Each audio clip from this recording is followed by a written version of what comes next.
हा मोर्चा हा इंडिया आघाडीचा मोर्चा आहे। यामध्ये सोनम वांगचुक हे पर्यावरणवादी कार्यकर्ते जगाच्या पाठीवर त्यांचं कार्य नोंदलं गेलेलं आहे आणि त्यासारख्या भारतीय जनता पक्षानं आपल्या अर्जेंटिनामध्ये स्वतंत्र लडाख राज्य ही घोषणा केली होती, पण ती घोषणेचं पूर्तता त्याने लोकसभेनंतर केली नाही।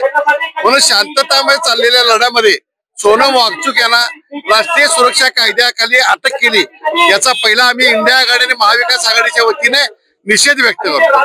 त्याचबरोबर वांगचुक यांची सुटका करावी आणि या देशाईमध्ये हुकुमशाही जी आणू पाहत आहेत नरेंद्र मोदी याला आमचा पूर्णपणे विरोध आहे। त्यामुळे ही लढाई या मोदींच्या आणि भारतीय जनता पक्षाच्या फॅसिझमच्या विरुद्ध आहे।